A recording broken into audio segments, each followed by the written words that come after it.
구약 성경부터 신약 성경에 있는 말씀 우리 찾아서 함께 좀 읽어보도록 하겠습니다. 여러분 주보를 참고하시면요, 오늘 나눌 하나님의 말씀 제가 기록을 해놨습니다.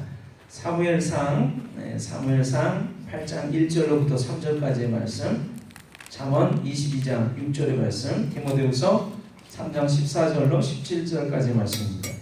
근데 오늘 나눠드린 인쇄물을 보시면 그 말씀을 제가 본문의 말씀을 기록해 놨습니다. 성경을 안 찾으셔도 좋을 것 같아요.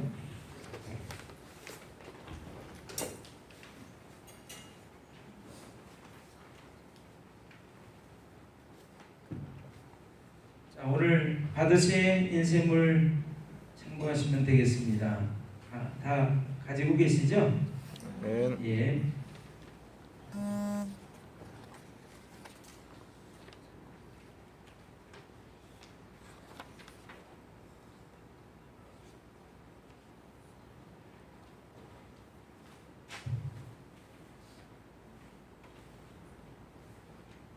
가지고 계신 인쇄물 보시면요, 우리 디모데후서 3장 14절로 17절까지의 말씀이 있습니다. 우리 같이 한 목소리로 하나님의 말씀 읽도록 하겠습니다. 같이 읽죠. 시작. 그러나 너는 배우고 확실한 일에 거하라. 너는 내가 누구에게서 배운 것을 알며 또 어려서부터 성경을 알았나니 성경은 능히 너로 하여금 그리스도 예수 안에 있는 믿음으로 말미암아 구원에 이르는 지혜가 있게 하느니라. 모든 성경은 하나님의 감동으로 된 것으로 교훈과 책망과 바르게 함과 의로 교육하기에 유익하니 이는 하나님의 사람으로 온전하게 하며 모든 선한 일을 행할 능력을 갖추게 하려 함이라. 아멘. 잠언의 말씀 같이 읽습니다. 시작. 마땅히 행할 길을 아이에게 가르치라. 그리하면 늙어도 그것을 떠나지 아니하리라. 아멘. 사무엘상 8장 1절로부터 3절까지의 말씀입니다. 같이 읽습니다. 사무엘이 늙음에 그의 아들들을 이스라엘 사사로 삼으니 장자 이름은 유엘이요 사자 이름은 아비야라. 그들이 브엘세바에서 사사가 되니라. 그의 아들들이 자기 아버지의 행위를 따르지 아니하고 이익을 따라 뇌물을 받고 판결을 굽게 하니라. 3절의 말씀 다시 읽습니다. 그의 아들들이 자기 아버지의 행위를 따르지 아니하고 이익을 따라 뇌물을 받고 판결을 굽게 하니라. 아멘.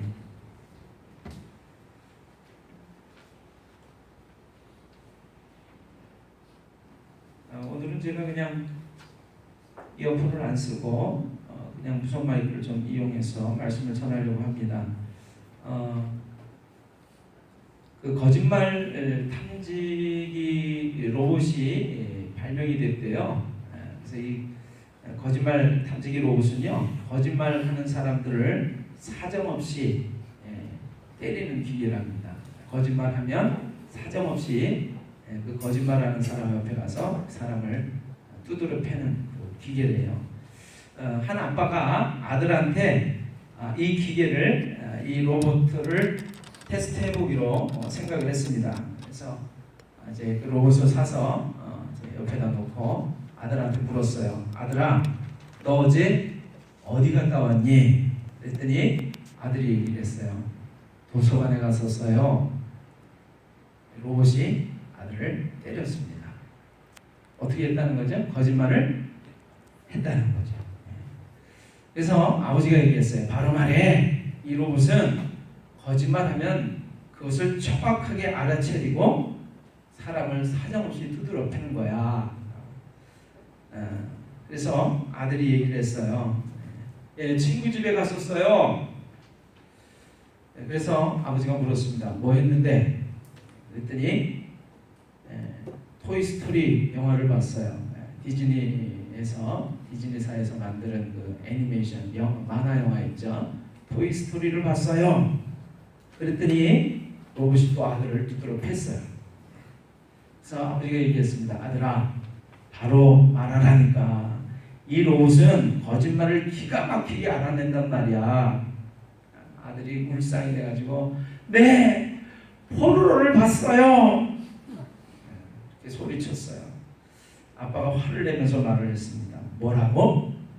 내가 너 나이 때에는 포르노의 포자도 알지 못했어. 그랬더니 로버트가 아빠를 때렸어요. 엄마가 웃으면서 그 모습을 보면서 얘기를 했습니다. 그 아버지 그 아들이로구만요. 그랬더니 로버트가 엄마를 때렸어요. 그랬대요. 제가 이제 자녀를 낳은 부모가 돼서 아버지가 돼서 이렇게 살아보니까 내가 아무리 예수님을 열심히 잘 믿는다고 하더라도 내가 믿는 이 믿음을 따라서 내 아들과 딸이 정말 똑같이 예수님을 잘 믿으면서 산다라고 하는 보장은 없는 것 같습니다. 옆에 분 보시면서 한번 얘기해 보세요. 그럼 자신이 없네. 한번 보세요. 자신 있으세요? 자신 있어요. 왜 그러냐면요. 현실을 보면 그래요. 현실을 보면 굉장히 예수님을 열심히 잘 믿는다고 하는 장로님, 또 권사님, 집사님, 또 목사님까지도 보면 그 자녀들이 그 부모님의 신앙을 따라서 잘 예수님 믿으면서 사는 것도 있지만 그러지 못한 경우도 굉장히 많은 것을 봅니다. 근데 우리가 현실 속에서 그런 모습만이 아니라 성경을 보시면 알아요. 성경을 보시면 여러분 오늘 사무엘상에 있는 말씀 읽었잖아요. 자, 사무엘이라고 하는 사람은 하나님의 마음에 합했던 사람이었습니다. 그래서 하나님께서 모세가 나를 위해 이렇게 말씀을 하세요. 만약에 백성들이 사람들이 죄를 짓고서 잘못을 했는데 그래서 벌을 내려야 되잖아요. 근데 이 모세가 하나님 앞에 가서 기도하는 거예요. 하나님, 차라리 저를 혼내세요. 저들을 용서해 주세요. 그렇게 기도하면 하나님께서 모세 때문에 백성들을 용서하셨다라고 하는 것을 우리가 성경을 통해서 볼 수가 있습니다. 사무엘은 하나님께 기도하면 그 특별한 그 예가 사무엘상의 성경을 읽어보면 미스바 성회라고 하는 것이 있는데 이스라엘 사람들이 그 외국에 강대국의 침입을 받아가지고 아주 못 먹고 못 살 때 이 사무엘이 하나님 앞에 우리가 다 기도하자라고 선포하고 미스바라고 하는 곳에 모여서 기도합니다. 어떤 일이 일어났냐면 이 적국에서 그렇게 생각하는 거예요. 그렇지 않아도 적군이 언제 쳐들어오나 무기를 들고 잘 방비를 하고 있어도 시원찮은데 모든 이스라엘 사람들이 하나님께 기도하러 미스바라고 하는 곳에 모였다는 거예요. 때는 이때다 이렇게 생각을 하고 기도하고 있는 그 틈을 타서 쳐들어갑니다. 근데 여러분 어떤 일이 일어나는지 아세요? 하늘에서 우레와 뇌성이 그냥 병력까지 치면서 하나님께서 그들을 무찔러 주셨어요. 그래서 이스라엘 백성이 하나님께 기도 후에 그 적군을 쫓아서 결국에 큰 승리를 거두게 됩니다. 그래서 하나님께서 우리를 도우시고 함께 하심으로 인해서 큰 승리를 거뒀다라고 하는 그 놀라운 것들을 기념하기 위해서 돌을 세우고 그 돌의 이름을 뭐라고 부르냐면 에벤에셀이라고 부릅니다. 에벤에셀의 뜻이 뭐냐면 하나님께서 여기까지 우리를 도우셨다 그런 내용이에요. 자, 사무엘은 그런 사람이었습니다. 하나님의 말씀을 아주 세미하게 잘 듣는 사람이었고 그리고 그런 하나님의 말씀대로 행하면서 살라고 가르쳤던 하나님의 위대한 종이었습니다. 그래서 하나님께서 그렇게 말씀하시는 거예요. 사무엘이 내 앞에 와서 기도하면 내가 사무엘 때문에 모세처럼 사무엘 때문에 이 백성들의 죄를 사하고 내가 함께하겠다. 근데 하나님께서 나중에는 너무나 화가 나신 나머지 모세와 사무엘이 내 앞에 와서 기도할지라도 내가 듣지 않겠다. 뭐 그 정도 말씀하시는 부분도 나와요. 근데 아무튼 사무엘, 모세 대단한 사람들입니다. 하나님의 위대했던 종들이었어요. 근데 이 사무엘에 대한 이야기가 사무엘상 아까 우리가 읽은 말씀에 기록이 되어 있어요. 자, 사무엘이 늙었습니다. 늙은 다음에 어떻게 됐죠? 그 아들들을 통해서 이제 이스라엘 민족의 지도자를 삼았어요. 사사라고 하는 지도자를 삼았어요.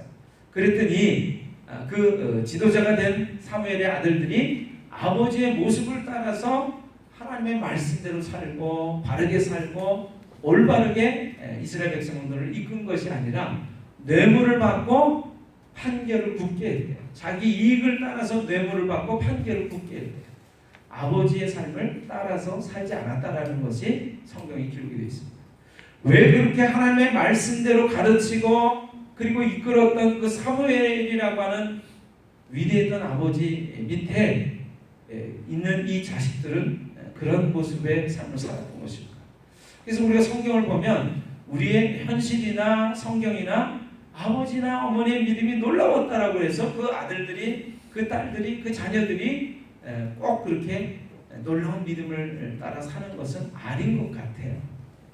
그럼 도대체 어떻게 해야 될까? 우리가 마음속에서 고민이 되는 한 부분입니다. 오늘 영상을 하나 좀 보려고 합니다. 여러분, 나 영상을 좀 준비해 주실까요? 우리 그 지난번 중고청 캠프에서 문대식 목사님의 말씀을 들었습니다. 이 문대식 목사님이 청년들, 청소년들 대상으로 아주 말씀을 잘 전하는 목사님이에요.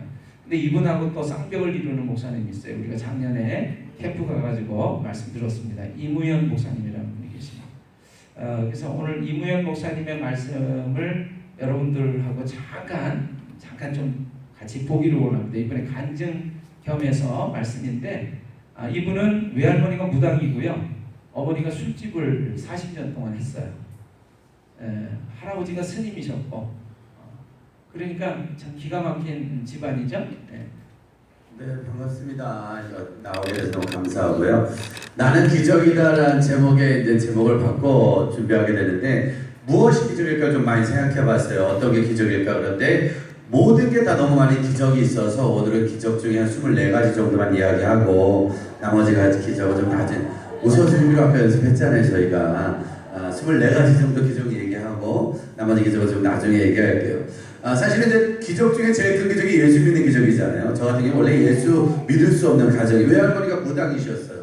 외할아버지는 스님이셨고, 저희 어머니는 술집 하셨고, 아버지는 노가다 뛰셨고, 저희 가족은 아무도 예수를 안 믿었는데 어떻게 하다 보니까 제가 기독교 학교에 입학을 한 거예요. 고등학교 때. 제가 원한 게 아니에요. 뺑뺑이가 원하신 건데, 뺑뺑이 돌렸는데 기독교 학교에 간 거예요. 그래서 기독교 학교에 가서 어쩔 수 없이 예배를 드리다가 어쩔 수 없이 선배 전도받고 CCC라는 모임에 놀러 갔다가 거기서 예쁜 누나 만나서 그 누나 때문에 조건 없이 주님을 영접하는 뭐 이렇게 된 거예요. 아무 생각 없이. 고등학교 1학년 때 그게 2달 안에 일어난 거예요. 그리고 그때부터 교회를 재밌게 놀러 다니다가, 즐겁게 놀러 다니다가 여름에 수련회를 간 거죠. 그러니까 수련회 간 것도 기적이에요. 수련회 가서 그 수련회 가면 대부분 다 주님 영접하잖아요. 그냥 영접 안 하면 기도회가 안 끝나잖아요. 아무튼 막 그렇게 하다가 고등학교 1학년 여름 수련회 때 주님을 영접하게 되고 주의 종이 되겠다, 청소년 살아가겠다는 꿈이 생겨버린 거예요. 첫 번째 기적이죠. 예수 믿지 않아야 되는 내가, 예수에 대해서 전혀 몰랐던 내가, 또 무당 집안, 불교 집안, 술집에서 살던 내가 예수님을 소개받았던 첫 번째 기적, 또 주님을 영접한 두 번째 기적, 그런 나에게 주의 종이다라고 말하신 그 목사님의 세 번째 기적, 주의 종으로 청소년 사역자로 헌신을 시키신 거예요. 그렇게 주님을 영접했는데, 그렇게 기적적인 일이 일어나는데 더 충격적인 건, 그렇게 주님을 영접하고 그렇게 주님을 알고 꿈이 생겼는데도 성적이 오르지 않는 기적. 성적은 변함없으신 한결같으신, 신기한. 저는 중학교 때 별로 공부를 안 했어요. 초등학교 때 별로 공부를 안 하고 고등학교 때 주님을 영접했는데 기초가 너무 없죠. 그러다 보니까 성적이 월등하지 않았어요. 월등하지 않고 좀 항상 중상위권, 이렇게 30등, 33등, 35등, 밤새도록 공부하면 33등, 푹 자면 34등, 뭐 이렇게 공부한 거랑 안 한 거랑 아무런 차이가 없는. 그래서 이 방송 보는 사람들 중에, 여기 있는 사람 중에 되게 열심히 사는데 성적 안 좋은 사람이 있잖아요. 되게 열심히 사는데 장학금 한 번도 못한 사람. 그런 저의 인생. 그리고 대학 시험 봤는데 주님이 함께 하셔서 떨어지게 되는 그런 간절한 일들. 2번 떨어졌어요. 2번. 대학을 2번 떨어지는 신계. 예수 잘 믿으면, 하나님의 은혜를 받으면 뭐 대학도 잘 붙고 성적도 잘 올라가고 좋은 일이 생길 것 같은데 그런 일은 일어나지 않았어요. 그것도 기적이잖아요. 더 충격적인 건 그런데도 추가 합격을 했다는 거. 증례신학대학교 기독교학과에 추가 합격을 해서 간신히 대학을 들어가죠. 91년도에 대학을 들어가서 학교를 마치니까 2000년대가 밝았어요. 대학교를 정규과정을 마치는데 10년이 걸렸어요. 사고 한 번도 안 쳤는데 대학원까지 5년, 합의 15년. 제가 나이가 42살인데 졸업한 지 6년밖에 안 지났어요. 제가 15년을 학교를 다니니까 나중에 저희 학교 아이들이 제가 교수인 줄 알았어요. 너무 오래 다녔어요. 제가 봐도 좀 오래 다녔어요. 15년 동안 한 번도 장학금에 욕심을 내지 않았습니다. 최선을 다해서 양보하면서 저는 그냥 졸업에만 목적을 뒀어요. 학교를 15년을 랄랄랄랄랄 다니고 있는데도 불구하고 졸업을 했다는 기적. 더 충격적인 건 그렇게 힘들게 입학했고 그렇게 힘들게 학교를 다녔고 그렇게 어렵게 졸업을 했는데 지금 그 학교에서 강의를 하고 있다는 그것도 기적이지. 그것도 기적 아니겠어요?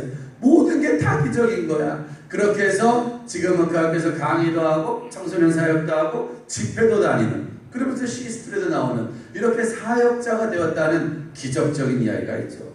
그러는 19년 정도의 과정을 통해서 그러는 총 예수 믿고 23년의 과정을 통해서 우리 무당할머니가 예수 믿었다는 거예요. 우리 스님 할아버지도 예수 믿으셨고 그분들이 불신이 깊지 않으셨어요. 제가 보기엔 약간 좀 애매한 분들이셨어요. 그래서 이렇게 무당이신데도 예수 믿고 돌아가시고 돌아가시기 전에 동네에서 전도 제일 많이 하시고 애매하죠. 본인이 부적 옛날에 팔아놓고 부적 다시 띄워오고 막 이런 아무튼 그런 일들이 있었어요. 저희 어머니도 술집 하셨어요. 술집 40년 술 마셨고 40년 담배 피셨고 40년 그렇게 20살 때 시집 오셔가지고 근데 지금은 7년 전에 세례 받으셨잖아요. 세례 받으시자마자 40년 마시던 술을 끊으시고 40년 피던 담배를 끊으시고 이제 욕만 끊으시면 돼요. 모든 걸 거의 다 끊는데 아직 욕은 좀 더 애매해. 욕은 좀 아직 우리 가족 19명 중에 18명이 예수 믿는 기적. 우리 큰형만 하면데 그 형도 곧 믿을 거예요. 왜냐면 혼자 되게 뻘쭘해하고 있어요. 혼자 종교가 달라서 나 믿지 않을 거야. 나 믿지 않을 거야. 근데 아무도 대꾸를 안 해줍니다. 그렇게 안 믿는다고 난리치다가 자기 아들이 신학대학 갔잖아요. 결국 자기 부인도 신학대학 갔잖아요. 지금 혼자 계속 우겨요. 나 믿지 않을 거야. 믿지 않을 거야. 엄청 슬프게 반항하고 있습니다. 그러면서도 이 방송 볼걸요. 왜냐 내가 하는 건 다 봐요. 그러면서 본인 얘기하는 거 엄청 좋아하시더라고요. 우리 둘째 형네 집에서도 이번에 신학대학을 갔잖아요. 아무도 안 믿는 집안에 큰 집에도 큰 형네 집에 신학생이 2명이 생겼고 우리 둘째 형네 집에도 신학생이 생겼고 누나네 집에도 곧 생길 거예요. 지금 중학교 아이들 있는데 계속 세뇌시키고 있어요. 신학을 가야 된다고. 저희 집에도 신학생이 생기겠죠. 우리 아들은 신학을 가는 조건으로 제가 선물을 계속 사주고 있어요. 아무튼 무당 집안에서 술집 집안에서 모든 집마다 신학생이 생기는 모든 집마다 사역자가 생기는 이러다가 기독교 명문 집안 되겠어요.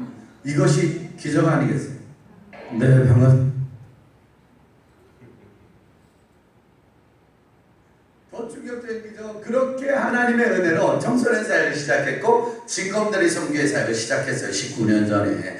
그리고 매일마다 기도하고 아니 매일마다 못했네요. 아무튼 열심히 기도하고 최선을 다해서 기도하고 열심히 사역을 했어요. 근데 놀라운 건 진검다리 사역 14년 만에 부도가 났다는 거예요. 이게 쉽지 않네요. 전도사였었는데 기도도 나름 꽤 했는데 열심히 사역했는데 열심히 젊음을 20대 30대를 여름휴가 가본 적 한 번도 없어요. 저는요 여름마다 물놀이 가본 적 없고요. 여름에 어디 수영장 가본 적 없어요. 예수를 믿은 그때부터 지금까지 여름엔 오직 수련회 매일 수련회 쉬지 않고 수련회 섬겼고 캠프 섬겼고 청소년과 청년과 죽도록 인생을 살았어요. 진검다리 선교회 만들고요. 1년에 거의 100번, 200번을 집회하고 콘서트하고 공연하고 방송하고 기독교 문화 청소년 사역한다고 죽어라고 인생을 살았어요. 죽어라고 열심히 살았는데 죽을 뻔했잖아요. 죽어라고 살았다면 죽더라고요. 부도가 나버린 거예요. 3억 8천 부도까지. 선교회가 최선을 다할수록 빚이 많아요. 선교회가 최선을 다할수록 사는 게 어려워지는 거예요. 사역자들 세계에서 우리 요한영상도 있지만 찬양 사역자들 세계에서 늘 보면은 진검다리 선교회는 언제 부도나나? 야 너 안 망했니? 너 안 망했니? 망할 때가 됐는데 망할 인사가 그거였어요. 우리 인사가 아직 안 망했어요. 아직 안 망했어요. 14년을 매일마다 망할 위기에, 아니 사실 망했는데 안 망한 척하고 사는데 겉으로는 속으로는 망해가지고 힘들어 죽겠는 거야. 등록금도 없고 월세도 못 내고 전세 빼가지고 월세 가고 월세 빼서 그 다음에 컨테이너로 가고 나중에는 권사님네 집에 얹혀 살다가 그렇게 얹혀 사는 시간이 14년이었거든요. 그런데 겉으로 볼 땐 안 힘든 것처럼 보여요. 겉으로는 은혜 할렐루야 기도하세요 라고 말해야 되는 직업이 저의 직업이었어요. 그 당시에 저는요 매일마다 두 가지 사람이 싸우는 거예요. 무대에서는 은혜로운 사람, 집에 가서는 죽고 싶은 아빠, 학교 가서는 졸업하고 싶은 학생, 교회에서는 은혜를 주는 전도사, 근데 뒤로 나오면은 거기는 청년과 학생만도 못한 그런 믿음의 소유를 갖고 살았던 적이 불과 5, 6년 전쟁이에요. 예전에 알던 사람들을 지금 만나면요 그 사람들은 깜짝 놀라요. 저를. 왜? 저 친구는 저 전도사는 저 목사는 아니 목사가 아니죠. 그 전에 목사는 저 전도사는 저 간사는 벌써 포기했어야 돼. 벌써 때려쳤어야 돼. 아니 벌써 그만뒀어야 돼. 아니 깜빵 가야 됐을지도 모를걸. 사는 게 너무 힘드니까 아니 죽어야 될지도 모를걸. 아니 모든 걸 팽개치고 도망가야 될지도 모를걸이라는 게 저의 생각이었거든요. 그러고 있다가 그렇게 살다가 청주지방법원에서 파산을 하고 아무것도 할 수 없어서 서울로 올라오게 된 거예요. 아무것도 없어서. 전 그 당시에 돈 조금만 있었으면 다시 시작했을 거예요. 전 그 당시에 누가 나를 조금만 더 밀어줬으면 다시 시작했을 거예요. 아마 어떤 큰 교회가 저를 또 밀어줬으면 저는 또 뭐라도 했을 거예요. 근데 그걸 못하는 거예요. 왜? 아무도 밀어주지 않아요. 가족들도 저를 밀어줄 수 없죠. 왜? 가족들도 이미 나한테 보증서 가지고 전부 다 부도가 났으니까. 또 교회에서도 저를 밀어줄 수가 없죠. 왜? 제가 교회에서는 빵빵한 것 같은데 속이 없는 거예요. 알맹이가 없는 빈 강정인 거죠. 그러니까 제대로 된 사람은 저를 쓰지 않죠. 그리고 어디서도 저를 불러주지 않았어요. 그 당시에는 하고 싶은 건 많은데 불러주는 곳은 없었어요. 사역이 한 달에 한 번, 두 번, 세 번, 그것도 막 가서 빌고 나 사역 좀 시켜주세요. 나 좀 불러주세요. 이렇게 불려다니면서도 힘들었던 시절. 그 당시에 너무 힘드니까요. 전도사인데도 기도하세요 말해도 나 혼자 기도하네. 기뻐하세요 말해도 나 혼자 기뻐하네. 감사하세요 말해도 나 혼자 감사 안 하던 그런 이중적인 시간이 있었거든요. 그러다가 고도나고 정말 주변에 아무도 없어서 도와주는 사람들이 한 명도 없어서 아는 척 해주는 사람들도 연락을 안 받더라고. 왜? 연락받으면 돈 빌려줘야 되니까. 연락받으면 도와줘야 되니까. 아무도 연락이 되질 않아요. 가족들은 만날 수. 왜? 장모님도 나한테 보증 썼다가 압류 들어갔지. 우리 엄마는 나한테 돈 빌려주고 보증 썼다가 엄마도 압류 들어갔지. 우리 둘째 형 압류 들어가지. 누나 압류 들어가지. 이제 연락할 사람들도 없죠. 친구들이라고 연락하겠어. 사역세계에선 이미 부도난 사람, 이미 파산한 사람, 저 사람 데려와봐야 아무것도 못해라고 무너져 있던 사람입니다. 그런 찰나에 지금 있는 저희 스승님을 만났고 지금 저의 교회를 만나죠. 그러고 나서 아무것도 할 게 없어서 뭐 했냐? 예배를 드린 거예요.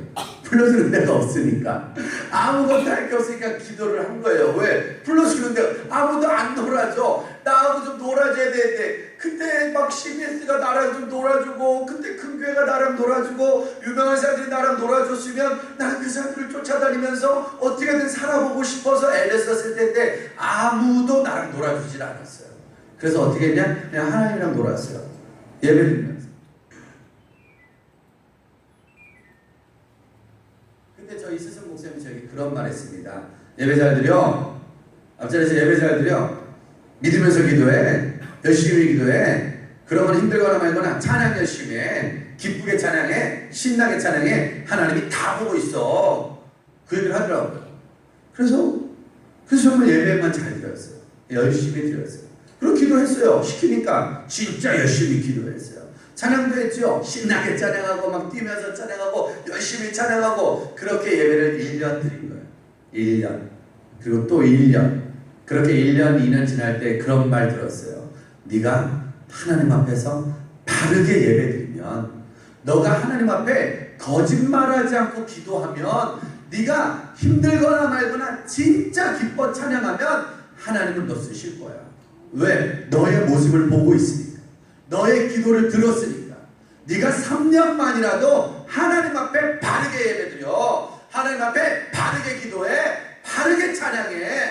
그래서 그 3년 동안을 예배만 가면 맨 앞자리에 앉았어요. 저는요 뒷자리에 앉는 걸 그때부터 하지 않았어요. 어느 예배를 가든 맨 앞자리에 앉았고요. 기도할 땐 주여 상창 많이 외쳤어요. 계속 시키더라고요. 맨 앞에 있으니까. 그래서 주여 상창 참 열심히 했더만 찬양할 때 뛰면서 했어요. 뛰면서 와 뛰면서 땀나도록 예배드리고 땀나도록 기도하고 땀나도록 찬양하는데 훈련을 받고 있었어요. 그렇게 3년 훈련을 받고 어느 날 그러시더라고요. 하나님은 쓰실 거야. 네가 변하지 않으면, 네 기도가 멈추지 않으면, 네 예배가 멈추지 않으면 하나님은 네가 발바닥에 땀이 나도록 쓰실 거야. 너가 안 가는 곳이 없을 거야. 그러면서 저를 위해서 기도하시는 저희 성도님 중보자들이 뭐라고 그러잖아요. 하나님 이무일 목사를 동네 강아지도 알게 해달라고, 지나가는 개도 쳐다보게 해달라고 그렇게 말하면서 저와 같이 기도하는 중보자들이 있었어요. 지금 그렇게 저와 같이 기도하는 분들이 한 100여 명 계시거든요. 그분들과 매일 모여요. 매일 모여서 예배드리고 매일 기도해요. 사역 때문에 못 만나면 인터넷으로 같이 예배드려요. 인터넷으로 같이 기도해요. 저희 페이스북 친구들도 꽤 많은 편이에요. 제가 많은 페이스북 친구들, 또 많은 팔로워들과 한 15,000명 가까이 매일마다 기도하자고 말해요. 매일마다 예배드리자고 말해요. 매일마다 찬양하자. 제가 하루에 페이스북에 글을 7개 정도 써요. 그래서 저희 친구들이 정말 귀찮아합니다. 힘들어 죽겠다고. 새벽에도 쓰고 아침에도 쓰고 저녁에도 쓰고 점심때도 쓰고 요 시스토리 지금 녹화 전에 썼고 끝나면 또 바로 쓸 거예요. 왜냐? 재밌어요. 엄청 재밌어요. 해보겠다. 그래서 왜? 뭐라고 글 쓰냐? 예배드리자고 글 써요. 우리 기도하자고, 기도하고 믿자고, 찬양 좀 하자고 글 써요. 제가 감사하자, 기도하자, 예배드리자. 근데 신기해. 쓰면 누군가가 읽어요. 그리고 그렇게 댓글을 달아요. 진짜 감사가 된다. 진짜 기도가 된다. 기도할 수 없었는데 이걸 보니까 기도하고 싶다고. 예배드리고 싶지 않았는데 이걸 보니까 예배드리고 싶다고. 저는 그런 소망이 있어요. 시스토리를 누군가가 보겠죠? 누군가가 볼 때 그들 중에 집안이 아무도 안 믿는 사람이 있을 수 있어요. 저처럼 엄마가 술집에 했던 사람일 수도 있고, 저처럼 고등학교 때 35등, 38등, 또 저처럼 대학교를 2번이나 떨어졌던, 또 저처럼 생긴 건 멀쩡한데 100m 23초 뛰는 그런 애가 있을 수도 있어요. 또 저처럼 멀쩡하게 생겼는데 대학 졸업이 힘든 사람이 있고요. 또 저처럼 빚을 많이 져서 카드회사에서 쫓기는 사람, 또 저처럼 빚을 많이 져서 은행 가가지고 대출 심사 거부되는 사람, 또 저처럼 빚이 많아서 맨날 눈물을 흘면서 이 사람한테 도와주세요, 도와주세요, 도와주세요. 또 저처럼 사역을 했지만 아무도 불러주지 않는, 또 저처럼 사역을 하다가 법원에 가서 개인 파산을 해야 되는, 또 저처럼 사역을 하면서 결혼을 했는데도 집이 없는, 월세도 없는, 전세도 없는, 컨테이너조차도 없는 그런 사람들이 이 방송을 볼 수 있거든요. 그런 사람들에게 오늘도 동일하게 도전하고 싶어요. 너는 내게 부르짖으라. 내가 내게 응답하겠고 네가 알지 못하는 이 크고 은밀한 일을 내게 보이리라. 제가 이 본문 가장 많이 설교해요. 이 설교 가장 많이 했고요. 이 설교 지금도 하고 있고요. 앞으로도 제일 많이 할 거예요. 왜? 진짜니까. 부르짖으란 말이에요. 그래서 저는요, 안 부르짖는 사람들 보면, 기도 안 하는 사람들 보면, 예배 안 하는 사람들 보면 아직 먹고 살만하구나. 아직 살만하네. 아직 파산을 안 해봤고 뭐. 아직 몸이 좀 덜 아프고 뭐. 아직 좀 부도가 안 났네. 아이고 대학에 갈만한가 보지. 아직은 집구석이 멀쩡한가 보네. 기도 안 해도 살만하니까. 그렇게 사세요. 그러다가 어느 날 망할 거예요. 어느 날 망하고 어느 날 부도나고 어느 날 힘들어서 그때 기도하러 올 거라니까. 근데 제가 나중에 은혜 받고 깨달은 거였어요. 아, 망하기 전에 기도할 거. 아픈 다음에 병원 가는 건 늦은 거예요. 다친 다음에 병원 가는 건 늦은 거예요. 고장난 다음에 수리하는 건 늦은 거예요. 아프기 전에 몸을 관리해야지. 내 몸이 병들기 전에 몸을 관리해야지. 고장나기 전에 조심하게 써야지. 맞아요? 틀려요? 그게 은혜 아니겠습니까? 아, 기도는 문제 터진 다음에 하는 건 늦은 거구나. 아, 어려움이 생긴 다음에 하는 기도는 늦은 거구나. 힘들고 어려워서 IMF가 떠지니까요, 아빠들이 다 예배 드려 왔대. 왜?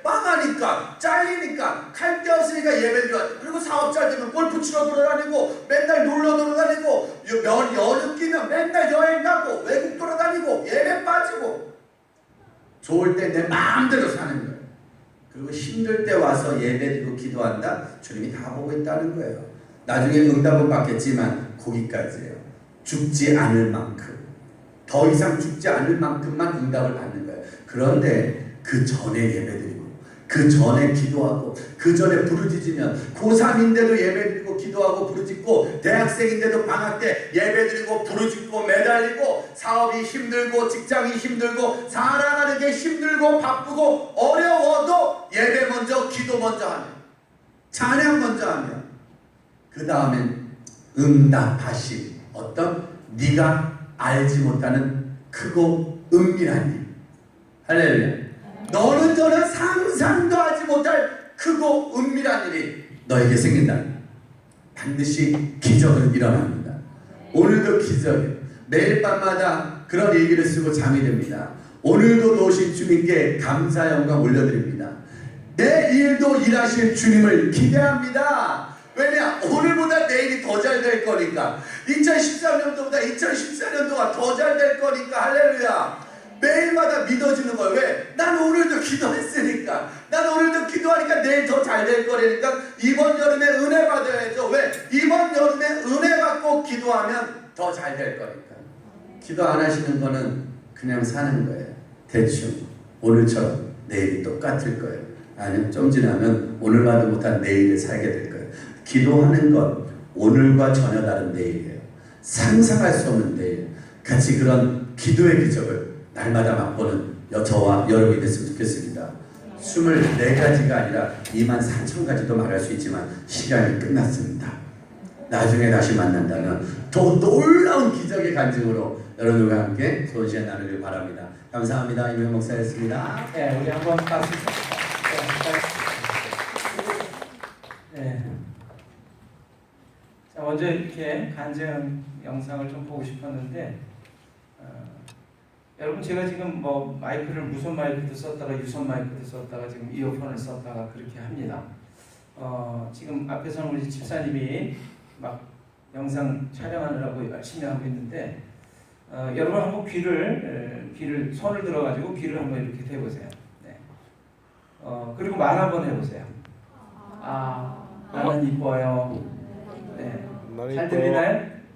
근데 귀를 막아보세요. 나는 이뻐요 해보세요. 나도 이뻐요. 자, 내리십시오. 네. 귀를 막으니까 답답하죠. 말을 하는데. 그렇죠? 왜 제가 마이크를 자꾸 바꾸냐면, 제가 말하는 소리가 여러분들한테는 저 스피커가 앞으로 돼가지고 소리가 들려요. 근데 저는 아무리 얘기해도 스피커 뒤에 있기 때문에 제 귀에 잘 들려오지 않습니다. 그래서 마이크를 사용하는 사람들은 모니터 스피커라고 해서 바로 말하는 사람 앞에서 들려주는 모니터 스피커를 사용을 해요. 그러면 제가 제 목소리를 제가 잘 들으면서 이렇게 말하니까 이렇게 사람들이 반응을 하는구나. 그래서 제가 그걸 느끼면서 말을 할 수 있기 때문에 그래요. 근데 우리 교회는 모니터 스피커를 제대로 설치를 안 했어요. 돈도 많이 들기 때문에 안 했어요. 그래서 그냥 불편한 대로 제가 조금 그냥 낡은 스피커를 저쪽에다 갖다 놨습니다. 근데 제가 이 앞으로 오니까 안 들리죠. 그래서 제가 무선 마이크를 들고 이 앞으로도 가보고 뒤로도 와보고 해요.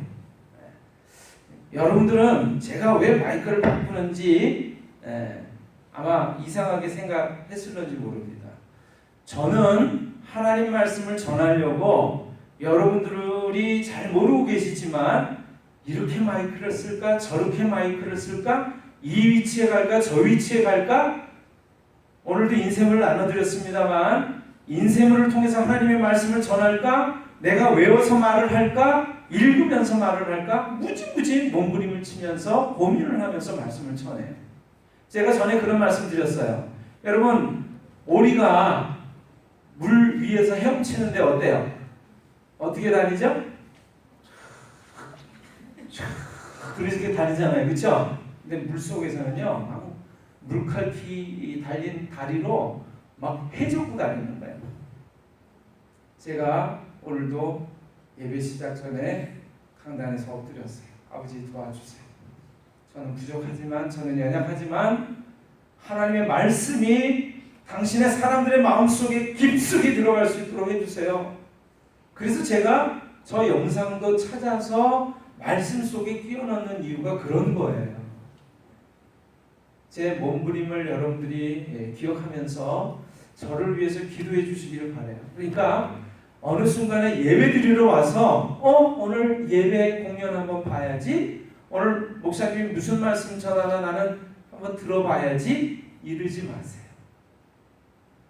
저는 공연하는 것이 아닙니다. 여러분은 그냥 구경만 하는 것이 아닙니다. 하나님께 예배를 드리는 것은 여러분과 제가 다 한 마음과 한 뜻이 돼서 다 한 마음으로 참여하는 거예요. 제가 지금 신명기서 말씀이 떠오르는데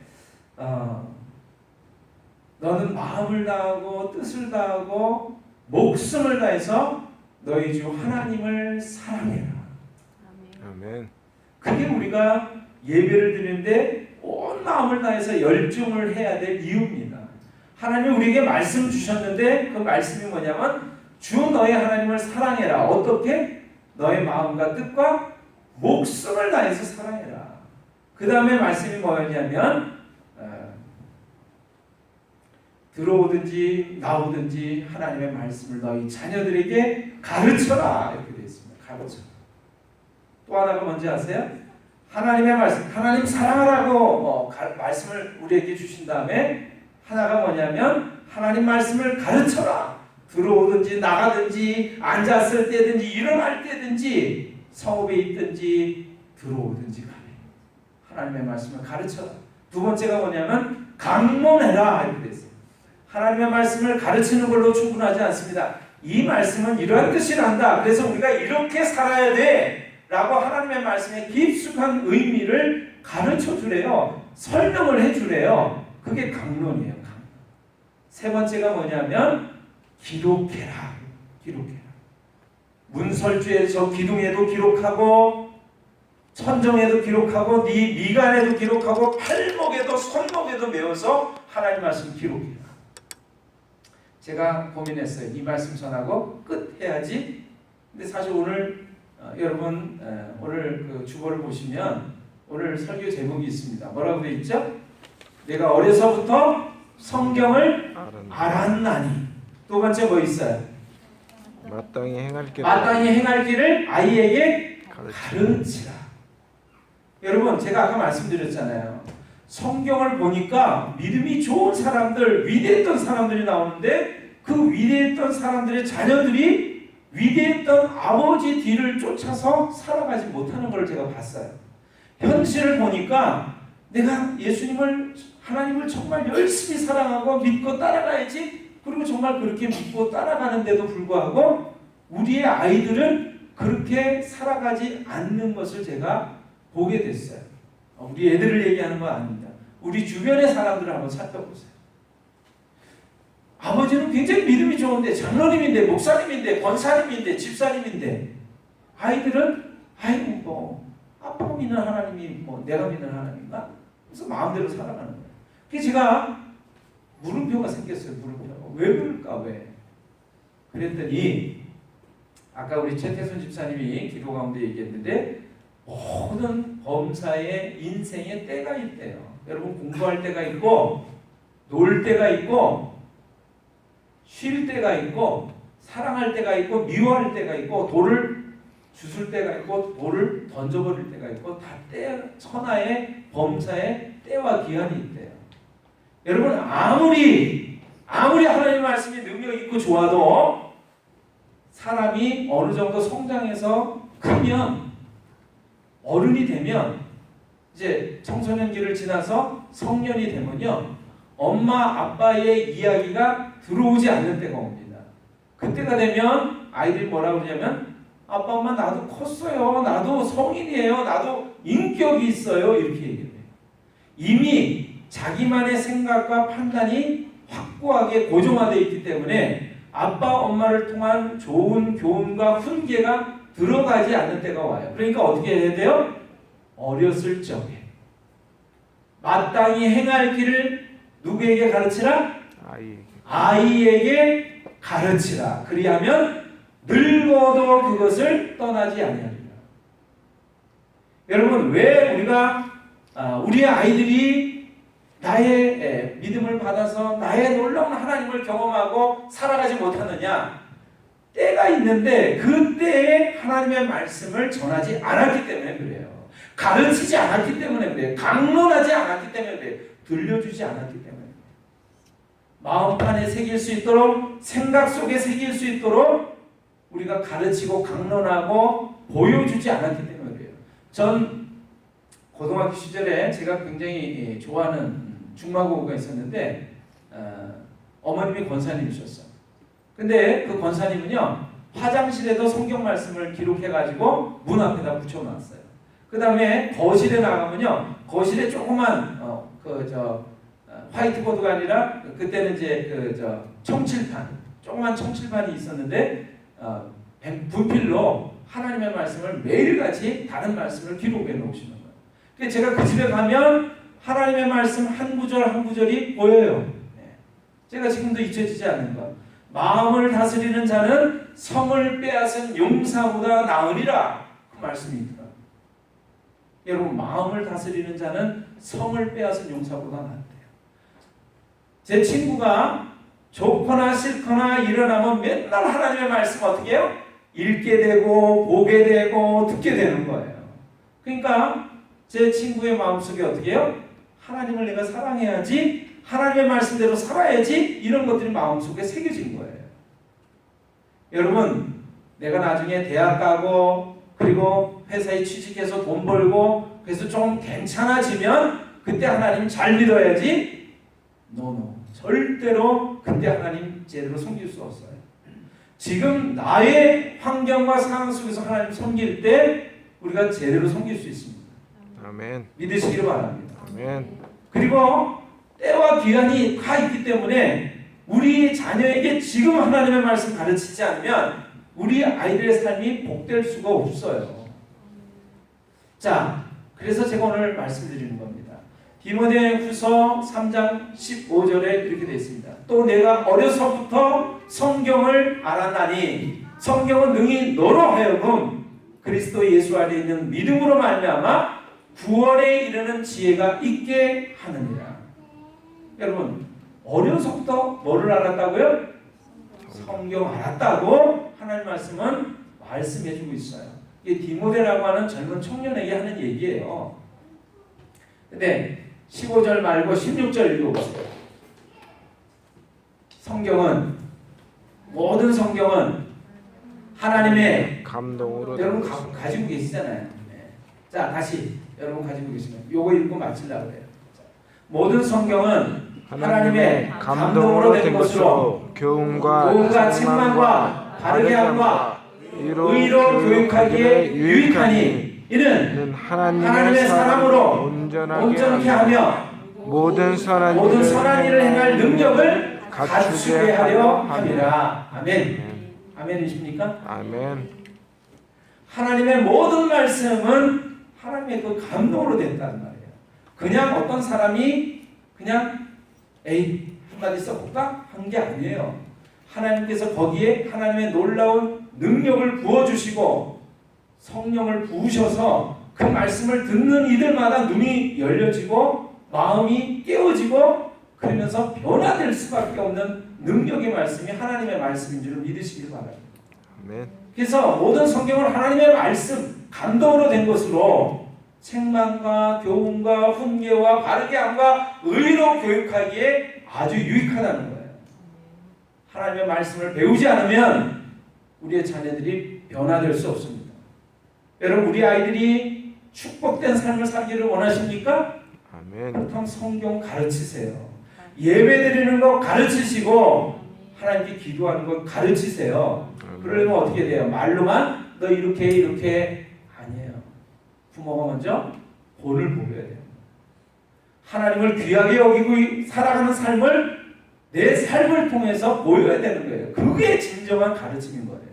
그리고 실제적으로 하나님의 말씀을 읽으세요. 기도하세요. 아까 뭐라고 그랬죠? 저 이모현 목사님이 너는 내게 부르짖으라. 그리하면 내가 응답하겠고 내가 알지 못하는 크고 비밀한 일을 은밀한 일을 내게 보이리라. 그러니까 먹고 살만하니까 부르짖지 않는다. 뭐 이런 얘기 했어요. 그거보다 오늘 하나님께 부르짖으면 놀라운 은혜와 축복을 경험하게 될 줄로 믿습니다. 아멘. 오늘 여러분 말씀 기억하시기를 바랍니다. 나는 이미 늦지 않았나? 늦지 않았습니다. 여러분과 저는 하나님 앞에 어린아이와 같습니다. 아멘. 그래서 마땅히 행할 길을 아이에게 가르치라. 그리하면 늙어도 그것을 떠나지 아니하리라. 그리고 어떻게 돼 있어요? 그 설교 제목 위에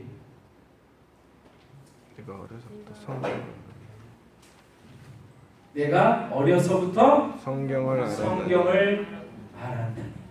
우리 아이들이, 우리의 자녀들이 이 놀라운 고백을 다 하시게 되기를 주님의 이름으로 축원합니다. 아멘. 자, 시간이 많이 갔는데요. 엄마 아빠들은 잠깐만 일어나세요.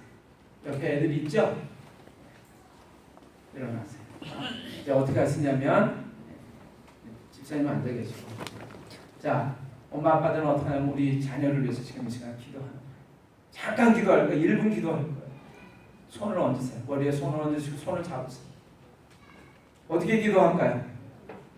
축복하라고 그래서 축복. 자, 하나님, 내 사랑하는 아들, 내 사랑하는 딸 아무개가 더 건강하게 하시고 지혜롭게 하시고 하나님을 경외하고 두려워하며 하나님을 아는 지식이 충만케 해 주시옵소서. 하나님을 섬기며 이 악한 세상 가운데서